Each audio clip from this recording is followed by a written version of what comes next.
What is this cognitive theory about?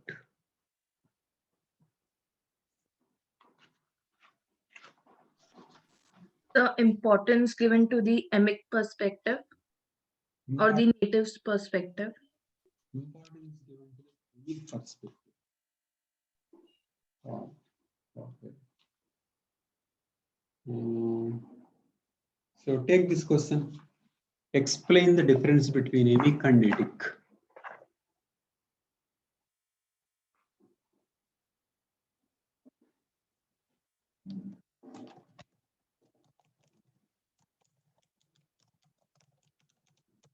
Between Emic and Etic.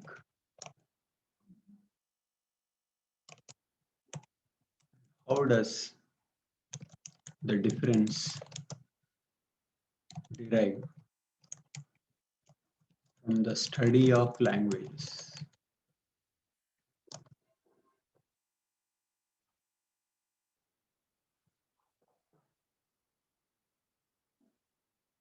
So Sweta, you are saying something?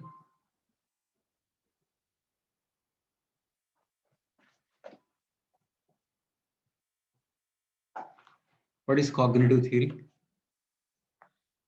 So cognitive theory is giving like importance to the Emic perspective or the natives perspective rather than like anthropological perspective.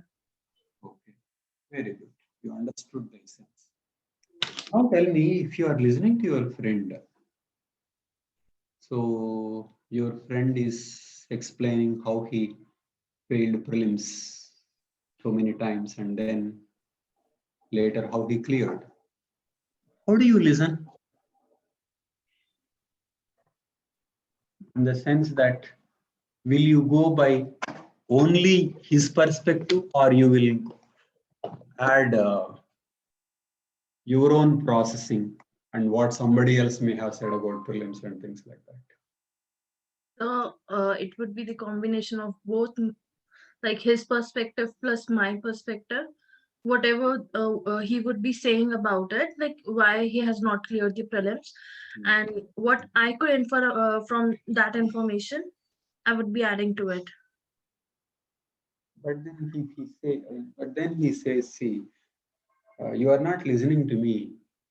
I'm saying something and you are interpreting it in your own way. Why don't you just listen to me and stop thinking on your own? Then so how would I analyze it?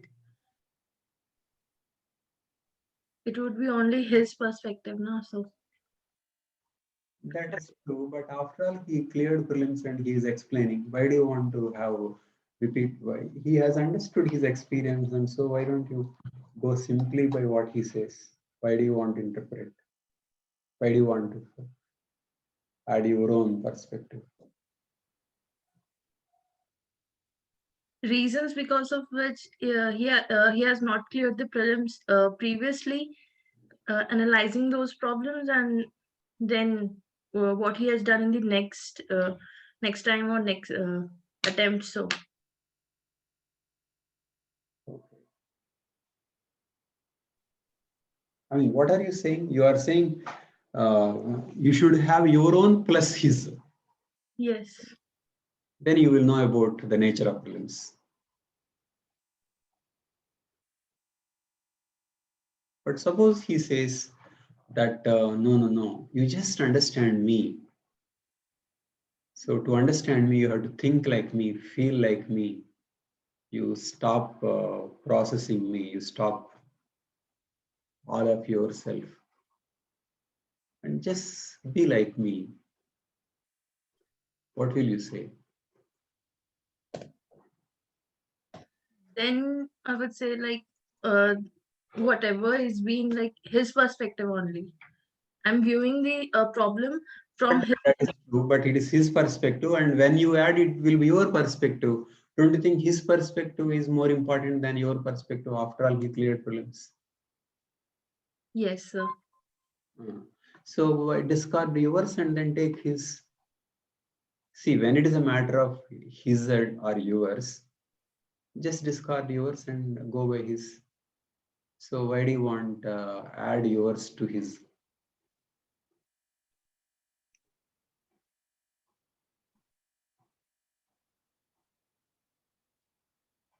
Hmm?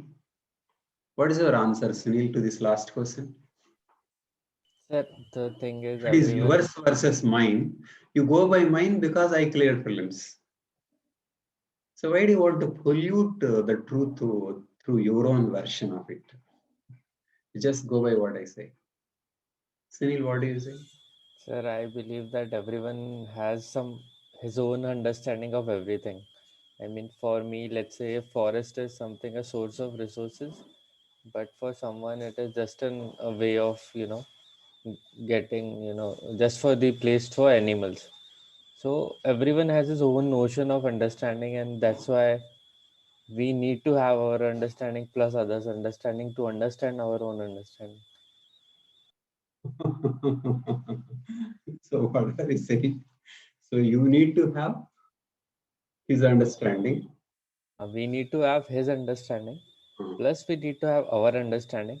But then ultimately, our understanding is what we need to understand ourselves because we understand ourselves better. I mean, that's my take.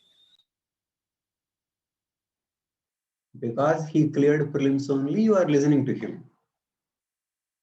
So we value his experience, but his experience is only an input, isn't it? Right, His experience is an input, and our thinking is another input. You can't suspend yourself and then just go by what he says. That's what you are saying. right, sir.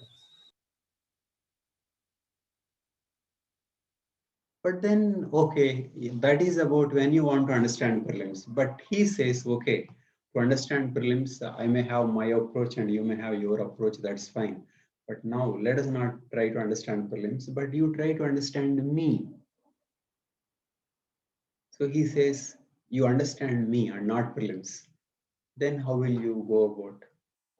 In understanding him also, will you add your own life picture, or will you say, okay, now I listen to you, it is not about prelims? Is my Sir, what? question clear? Yes, sir, I get That you. is, he is telling only about himself, not about prelims. Because if it is about prelims, you can say that, okay, he has his take and I have my own take. Reasonable. But he is saying, this is not about prelims, this is about me. Will you say that you will have your own take even on him? Yes, sir, because everyone has his way of looking at things. I mean, You there's mean always. you mean your way of looking at him also? Yes, sir. There would be a subjectivity because I will only be focusing on something, even though I won't acknowledge it right away, but there would be some part of me that would be judging him. I mean, not exactly judging, but analyzing what he is saying and then taking that input. Though that is, I feel that is not, I mean, no one uh, does it voluntarily, but it happens on its own. That's true. It may happen, but what do we think is ideal? What do you think we should happen? Should you suspend our own sense and then try to figure out how he is thinking, and not pollute that with our own, or we should add our own inputs, even though it is to understand him? Sir, if I were to say this, I will add my own input. Okay. You mean you will add it as a weakness, or you will add it because you think you should add it? No, I will give more weightage to his understanding, plus I will add a small portion of my understanding. I mean, it's like, let's say 70-30 ratio. So I will take 70% of what he's saying. Maybe you can't go by ratio. You may find that the other person has a completely is so much ignorant of himself. But like, provided he is, I mean, rational enough to tell me what he's really telling. That's true. So percent you can't fix on the percentage, isn't it?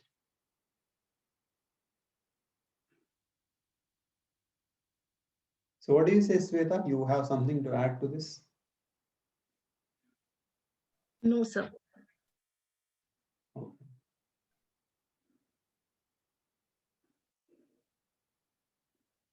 So you are saying that your perspective plus his perspective, both are important, even if it is about him.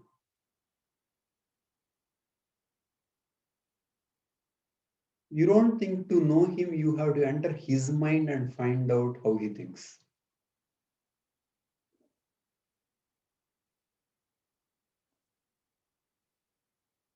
Should you enter his mind and exactly goes by his experience and then what is it to be like him so that you know him? You don't think like that. It is not simply entering others' shoes, it is entering one's mind and feel the feelings, feel the pleasure and pain.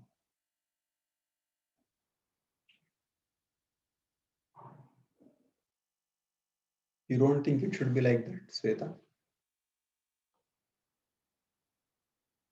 But are you not, don't you receive offers like this? You don't judge me, you don't evaluate me, just feel my feelings. Hmm? Just be like me, feel me.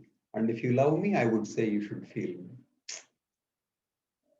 But I think it is not possible, like, to only have one perspective. There is something there That that is, we also that is not possible is one, but is it desirable also is another. There are two dimensions. For example, one can take I mean, we all agree that there should not be bias, but it does not mean, I mean, we are biased, but it doesn't mean that we accept the bias. We try to reduce it. It's like that. So you don't think it is desirable for you to enter somebody's mind and figure out leaving yours?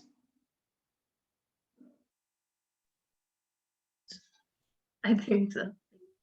Okay. So in fact, these are the issues when they discuss about Emic and Etic.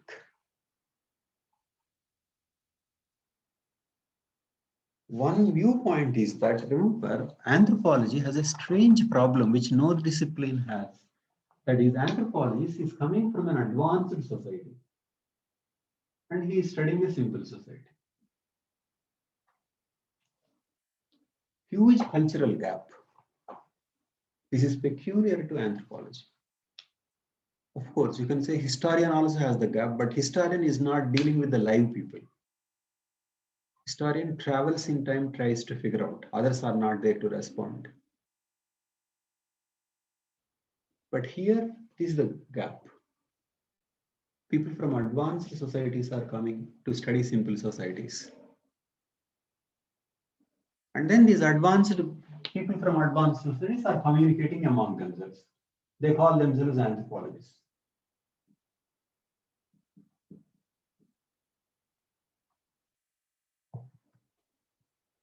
So some people have raised this question, how do you know that you are actually studying them? You are only studying the way you look at others. You have decided their chapter, their life in terms of kinship, religion, holiday, economy. Okay, they have not divided their life like that. And you say religion, magic, and science also. They don't know what religion, magic, and what is the difference and how science is different from them.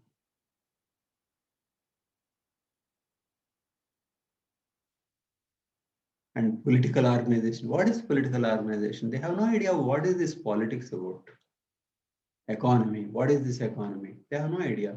They're doing all things in a particular way. So the question is, are anthropologists studying themselves or studying others? Is the issue.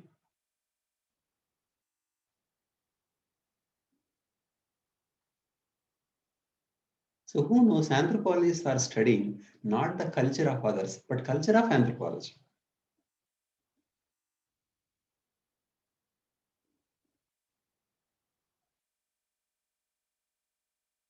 Because to anthropologists, somebody like hunter-gatherer or cannibal, they're so strange, so vague. There's a huge difficulty in connection. What do they think and what do we think? There is a huge gap. So how do we know precisely this is the way they think?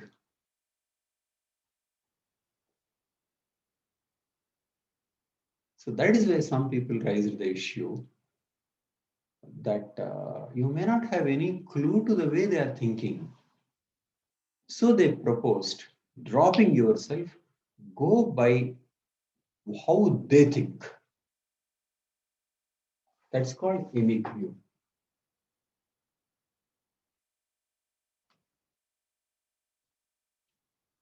Essentially, you are giving a questionnaire. When you are giving a questionnaire, do you see these are all criticism of cultural materialism? We have not discussed questions like this before cultural materialism or till cultural materialism. You send a questionnaire, okay, fine. When you send a questionnaire, how did you get those questions? It is from your cultural perspective. Then Malinowski found out that the answers to those questions are not real answers and they are faking.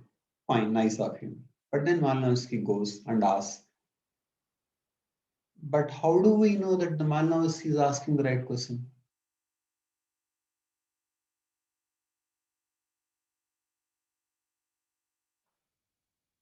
It may be more accurate answer compared to a questionnaire. But even interviewing, how do you know that the right question is asked? For example, do you know what to question on cannibals? I think we do all kinds of. I don't know if you read Chetan Bhagat's book. He wrote a book imagining himself as a woman.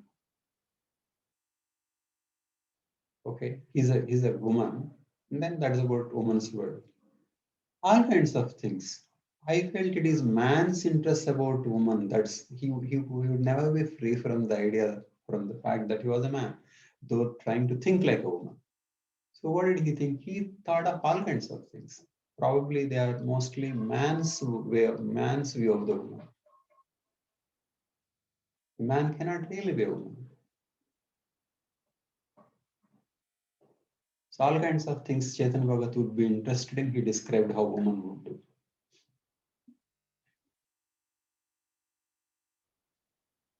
Maybe woman's perspective is different.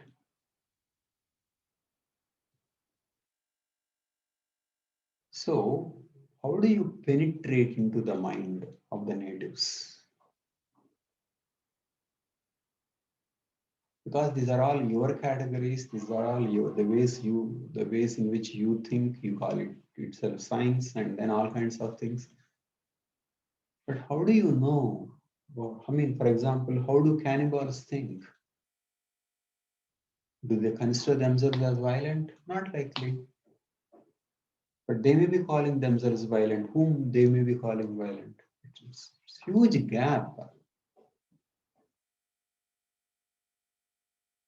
So Emic approach, also cognitive approach, also new ethnography proposed that Emic view of studying is the right study.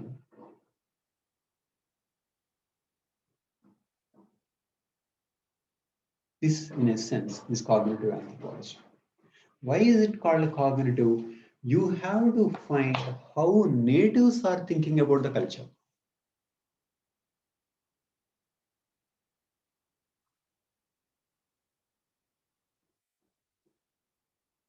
Focus is on Emic.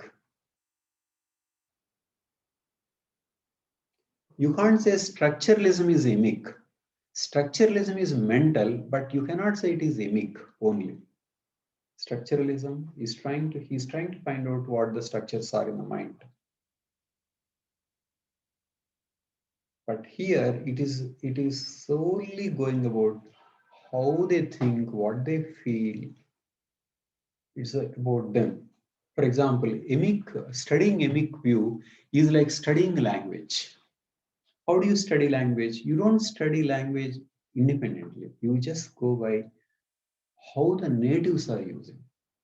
Natives are using the word father, father, for this, mother, this.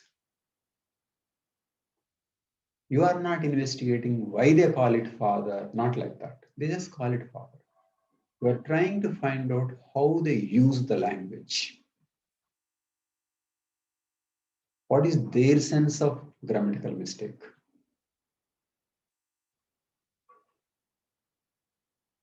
In Hindi, you have tu, tum, up, up. In English, only you. So why do they have? Why are they using like that?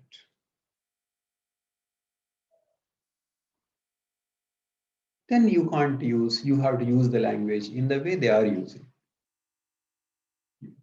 to know what their language is. So the way we study somebody's language, that we study in a way that we try to find out how they are making those sentences. What is their sense of grammar? What is their dictionary? There is nothing like an objective truth behind language. It is simply theirs. So some people proposed that you should get their thinking. This is called Emic. Analogy was language. Somebody, a linguist, used the word Emic and Etic. Okay, so he took it, they took it from this. And then they said, we need an Emic view of culture. So this developed as a theory of culture, that is, to have a native's view of culture. It can be about feelings or it can be about actions.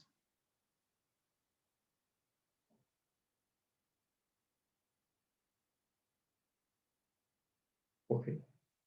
So if they are saying, okay, this is what they are saying. If this is what they are thinking, this is what they are thinking.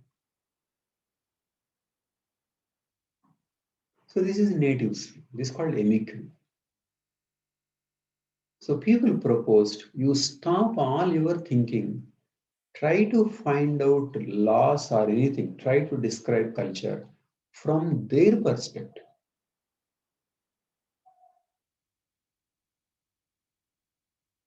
Because all along, you are trying to figure out their cultures through your thinking. Taylor said chapters like kinship, marriage, okay, descent, religion, political argument, they're all your categories. You are thinking in a particular way, but how maybe they may be thinking, how they might be thinking, in what way they are categorizing their culture.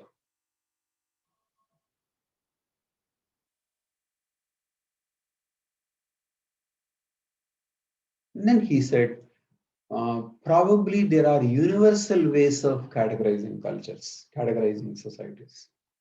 So people of society one are thinking of their culture one in one particular way. In particular ways. S2, C2, S3, C3. So there may be some structures, some ways to think, some ways to think. Then let anthropologists try to find out this, and then arrive at right language. That is what Taylor said. Stephen Taylor.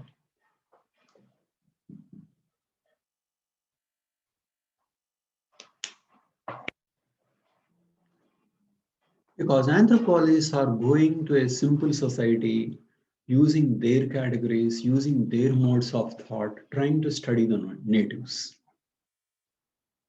And then they are communicating among themselves without any reference to the validity of that thinking in the first place. For example, how would a cannibal look at our flight. Can he make out what that is all about? Or our street, or a shopping complex, or a movie. So he will think of his own categories about us.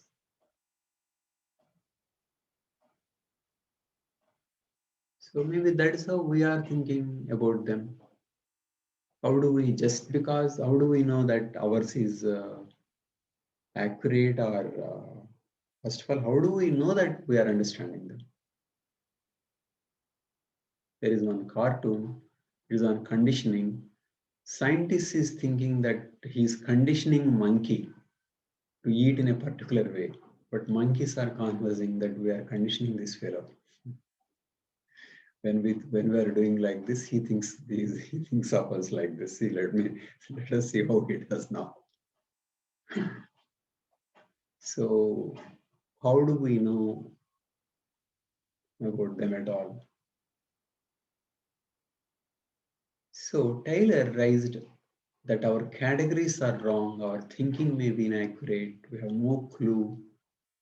So let us find out that how are they thinking? How are they thinking and how are they thinking? Maybe from that you may arrive at what is called meta language.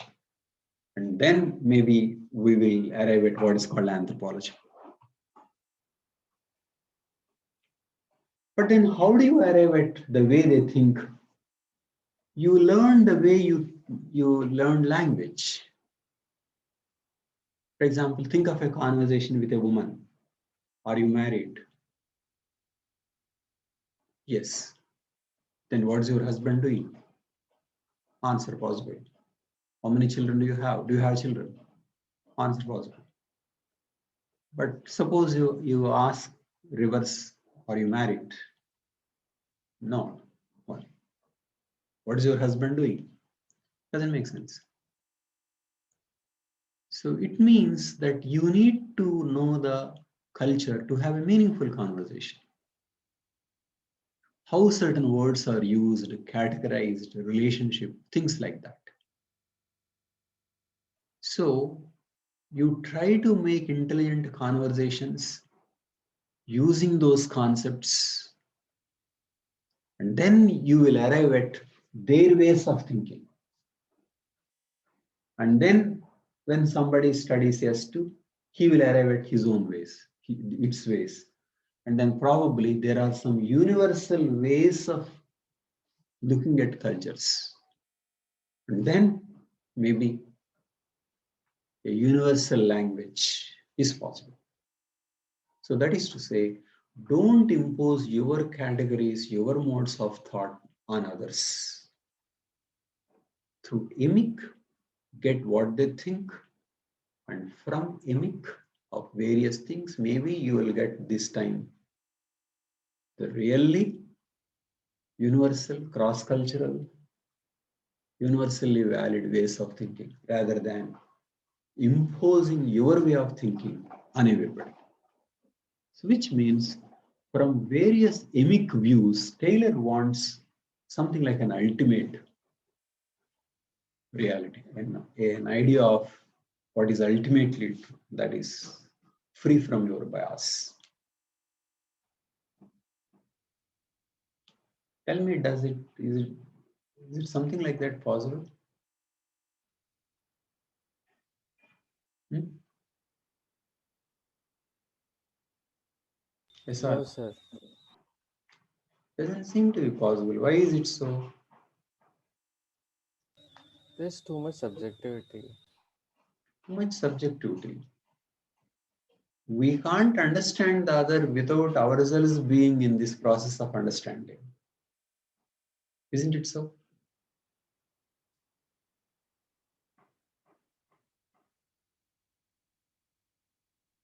So when you can't understand your own friend exclusively from his viewpoint, how can you understand culture?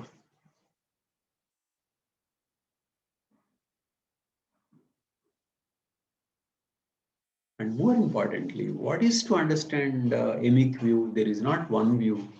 Different people will have different views, different classes, castes, different interpretations, and culture is changing. So, can you arrive at one emic view? That is one.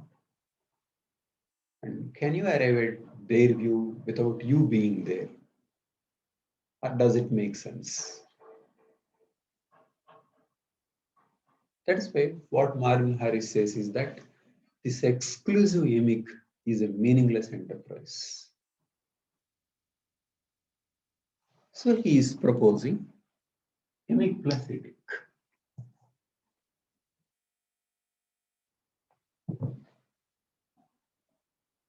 Emic plus etic. Marvin Harris.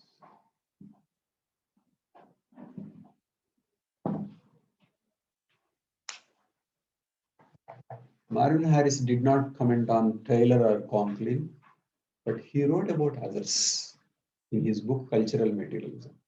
So he discusses these issues and then says exclusive emic is meaningless because there will be ambiguity, there will be aspects of cultural change, and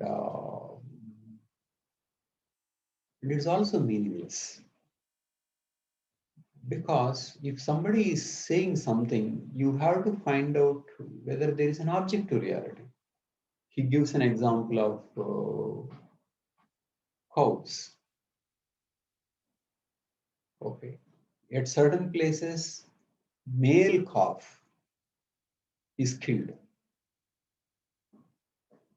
I mean, uneven sex ratio is there in some places in India. In some places, female calves are killed. Female calves are killed when oxen are more important for agricultural purpose. Male cows are killed when oxen are not important. Why you go to cows, you can take female infanticide. Sex ratio difference, sex ratio is where female infanticide. But do people tell that they discriminate girl child? They may not. So they may not even know that they are discriminating. But then there is an uneven sex ratio.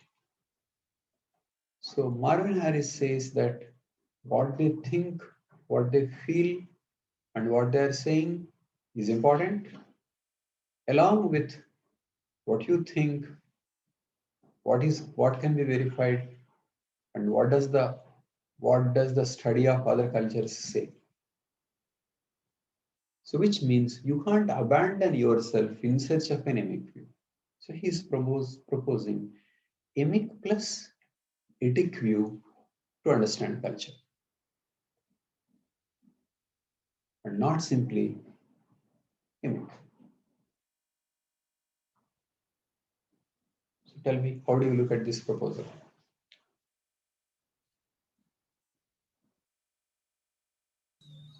So both the views have its own advantages and disadvantages. Tell me how. Both the views means, Emic and Etic. okay, you mean both of them have advantages and disadvantages. That's true. So what should we do?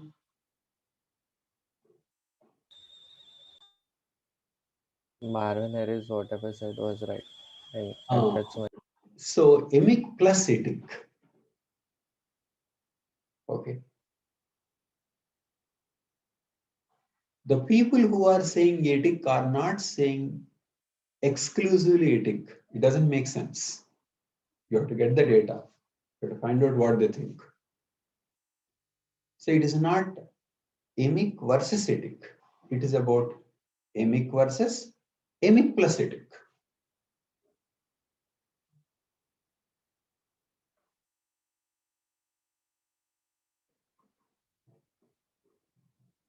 So is there a validity to the etic view? Is the question.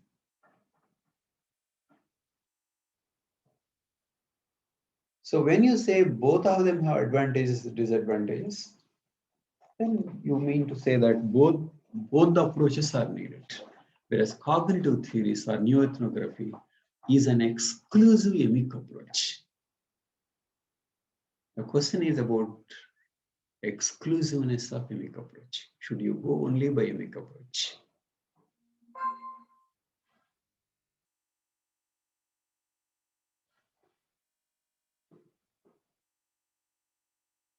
Okay, now you can ask me some questions. What do you say, Vishal? I think I agree with Harris's version, where we have to go with both Emic plus Etic, but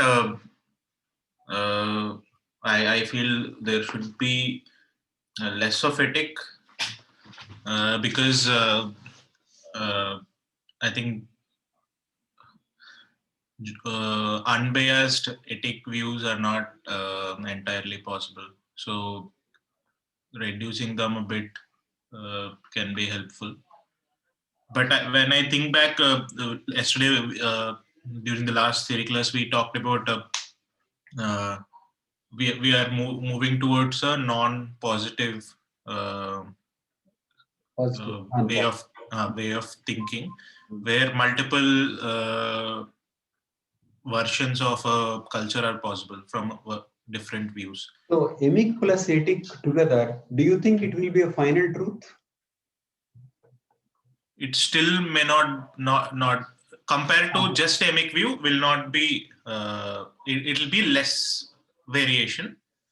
If we are just going by emic, taking the case of Ruth Benedict, where she kind of the criticism was she has exaggerated and people were just joking with her about things. So when different kinds of anthropologists go there, they may have different kinds of perspectives. So if we just go by emic, probably we'll have more variation as compared to just going by emic plus etic, is what I feel. So emic plus etic is a better approach, though it is not the final truth. Yes, sir. Better approach from a cultural materialist view. Exclusive emic.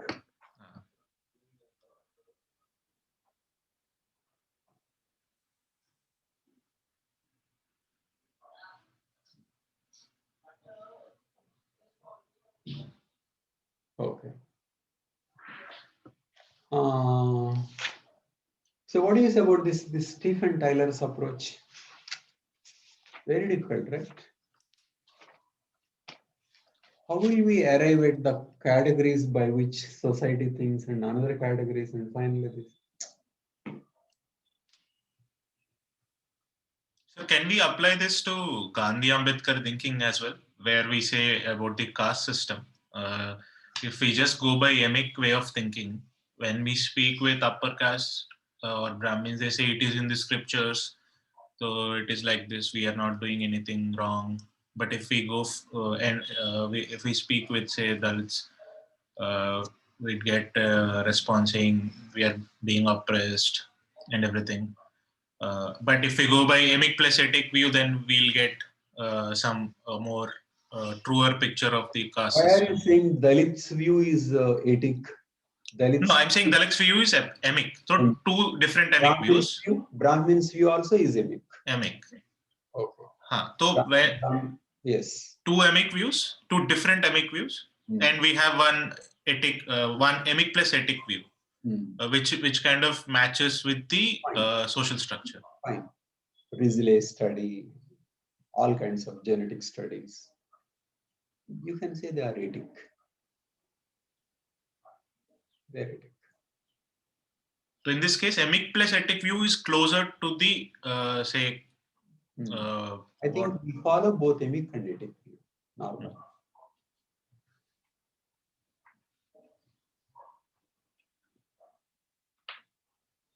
So cognitive approach is new in the sense that only emic is proposed.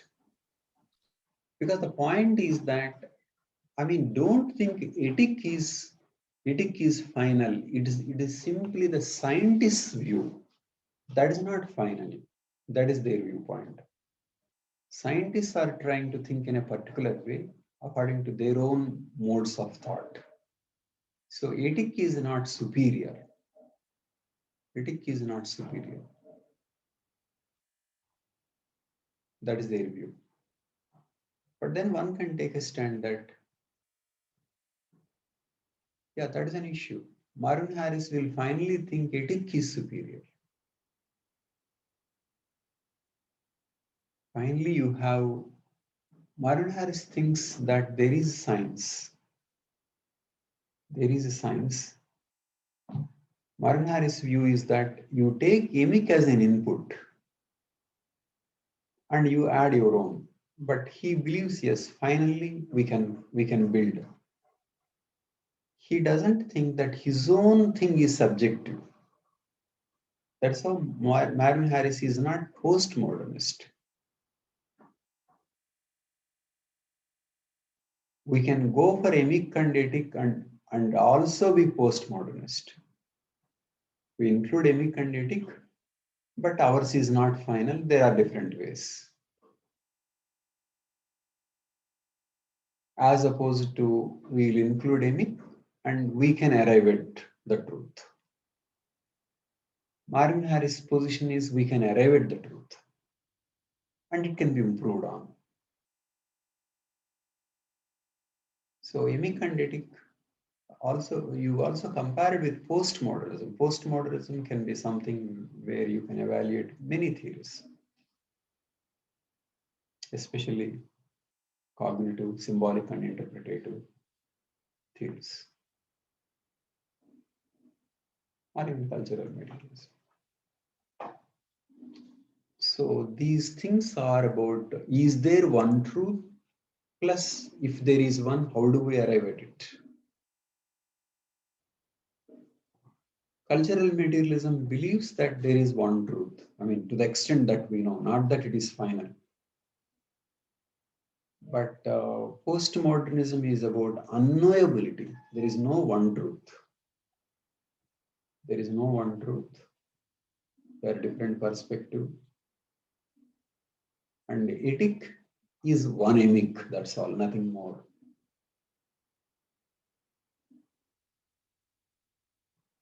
Okay, how do you view the view? How do you evaluate the view that Etic is one Emic? Etic is, after all, Emic of the scientists.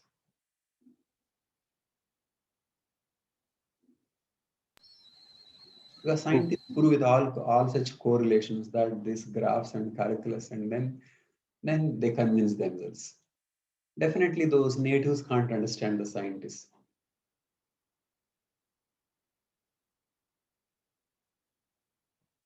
So it irritates Marvin Harris when somebody says, after all, that is your Emic.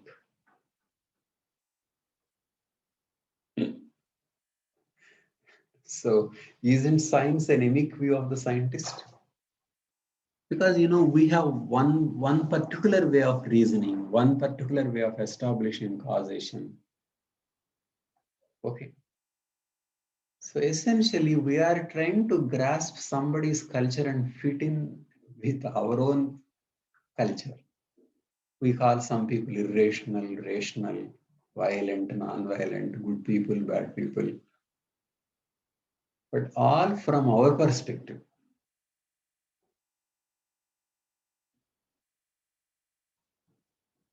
Yes or no? Is there some truth in it? Yes or no? Or you think, no, we are objective and they are not?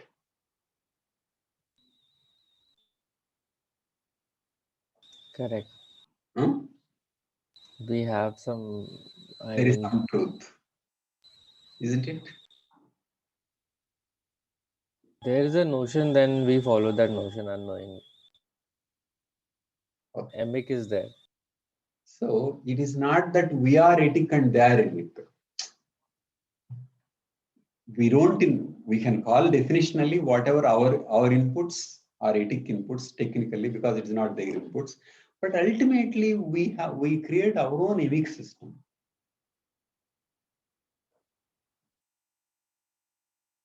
That is why Taylor is saying this is not study of, we are not studying the culture of others. All this is the study of the culture of anthropology. I mean, this is how anthropologists think. This is how anthropologists conduct fieldwork. These are the concepts they arrived at. They think this is science and something else is not science. This is all culture of anthropology. It is just that they believe through anthropology, they are studying others' cultures. So in that sense, they are only studying themselves.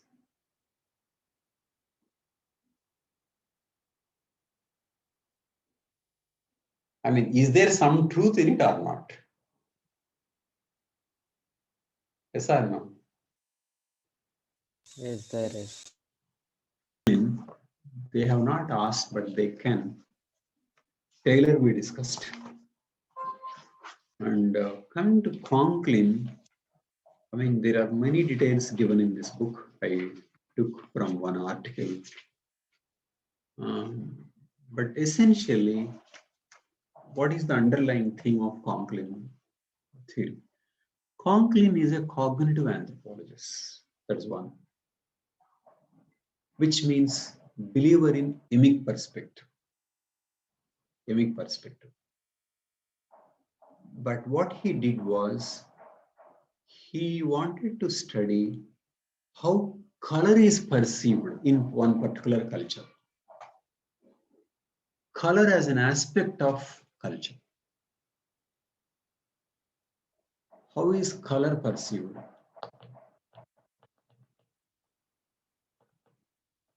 Okay.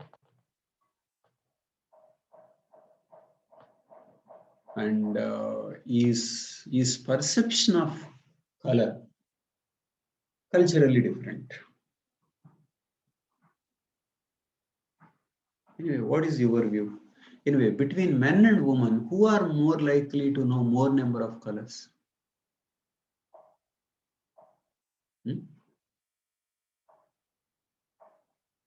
Who's women? Huh? Women. Women. Why so? I mean, that's why is it so?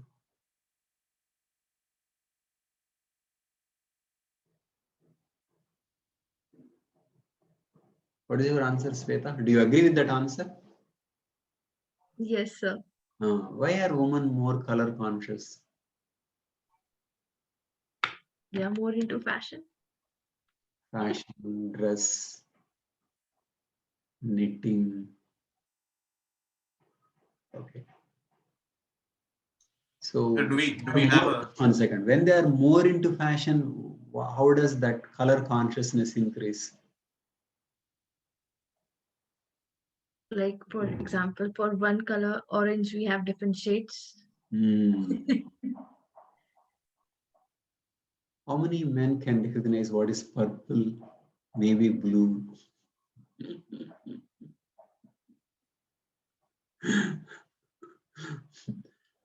So, which means the familiarity forces you to pay attention to the shades. So, women in our culture, in most cultures, women may be more color sensitive comparatively.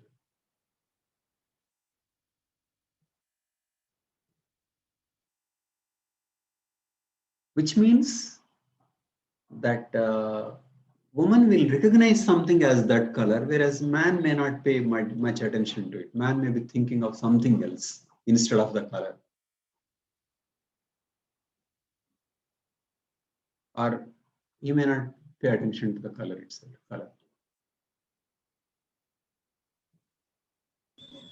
Also, it is that, I mean, I am not sure, but said that men are more colorblind than women.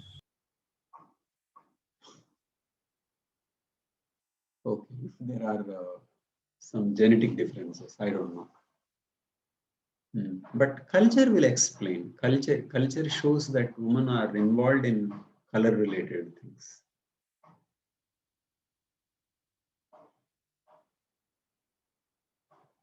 Okay.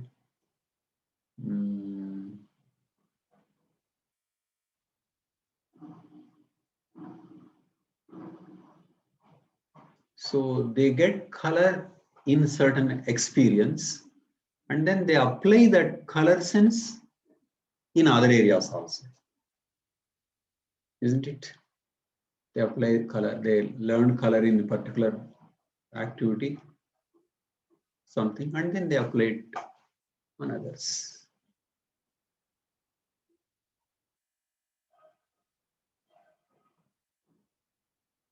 For example, different kinds of green, different kind. See, for example, how many of us will pay attention to the kinds of leaves?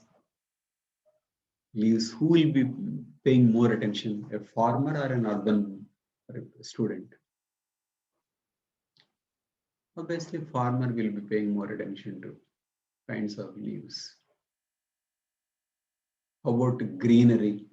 Different kinds of green of a leaf.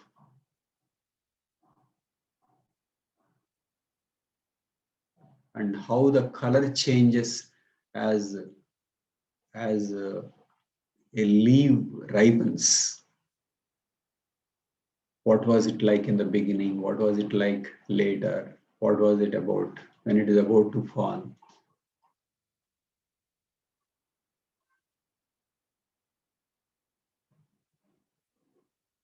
And how do trees look like at this season? And another season, how? What is a dry leaf versus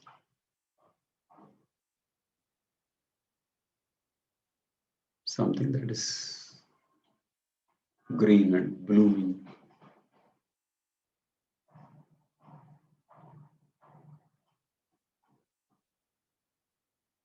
So, which means that certain experiences shape the way we categorize. Men don't make much difference. They don't notice much difference, whereas women notice. So they may say you get dark shade blue, light shade blue. So they have an experience, and after that they look at color differently. They look at things differently. So which means that experience gives a particular way of looking at the world. Particular way of looking at the world. For example, in Eskimo, to us snow is snow.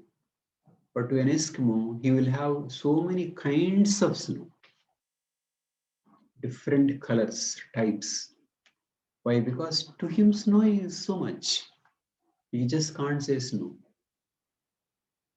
Life associated with snow. So to a monkey hunter, there will be different kinds of monkeys, different kinds of hunting methods. He will be much more focused on how this monkey is. Whereas to an outsider, it may just look like a monkey. Which means culture shapes the way external world is organized. And cognitive anthropologists try to find out this again, why they think emic view is important. Because they are looking at the world like that. Instead of imposing your categories, you just think how they are thinking. So what Conklin did in his particular kind of a study, he studied color categorization. And the color categorization, he found not simply color related issues, but something else like dryness versus freshness. Dry leaf like this, fresh leaf will look like this. Dryness, freshness, dimension is coming in the way they look at colors. I have not exactly understood. I couldn't make out similar examples. So what he found is that non-color parameters are coming in the color classification. Non-color, non-chromatic parameters. Okay. They would say something looking like dry, something looking like moist, something like that. Moist leaf will look like this, dry leaf will look like this. So basically, essentially, he's saying that their color categorization is somewhat peculiar given the fact they are dealing with such an environment.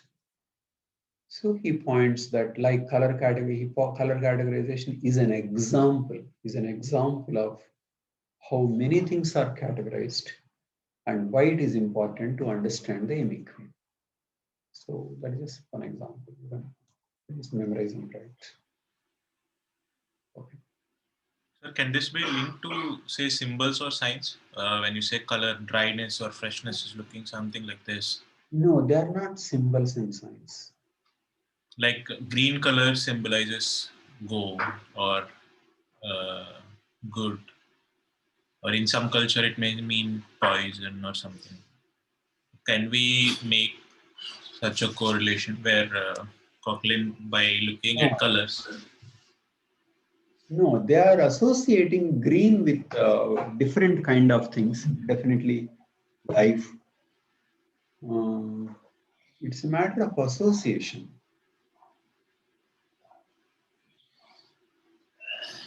No, just let me see what your question is. so where I'm coming from is, so I'm from a design background. Hmm. So we there was one of my mentor who was doing research in color in Indian context for websites.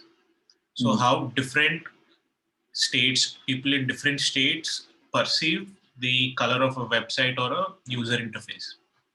Okay, please continue. Interesting.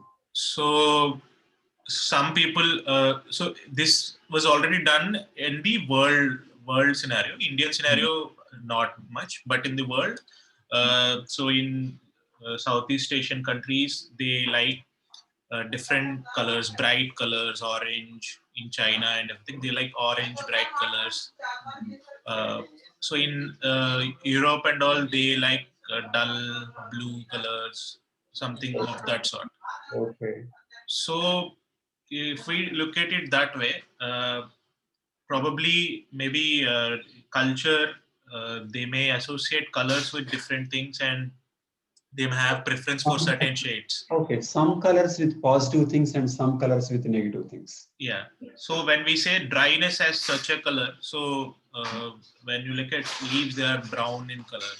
So maybe Sure, they may be associating brown with uh, dead or spoiled or something. sure. They are associations, not symbols. They are associations. Okay. So that is about cognitive.